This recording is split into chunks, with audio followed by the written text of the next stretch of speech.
મહાપુરુષ કોને કહેવાય છે?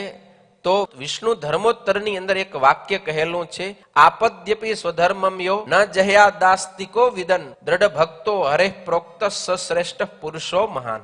જે વ્યક્તિ આસ્તિક હોય, ભગવાનનો દ્રઢ ભક્ત હોય અને આપતકાળની અંદર પણ પોતાના સ્વધર્મનો ત્યાગ ન કરે એવો જે જ્ઞાની પુરુષ, એને જ અહીંયા કને મહાજન કહેતા મહાપુરુષ તરીકે ગ્રહણ કરવાના છે. હરેકનો વર્ણ અને આશ્રમને આધારે ધર્મ તો હોય જ છે. આપતકાળની અંદર પણ પોતાના સ્વધર્મનો ત્યાગ ન કરે એવા જે મહાપુરુષો થઈ ગયા, એને જે આચરણ કરેલો છે ને એને જ અહીંયા સદાચાર તરીકે ગણવો જોઈએ, એને જે ધર્મ ગણવો જોઈએ.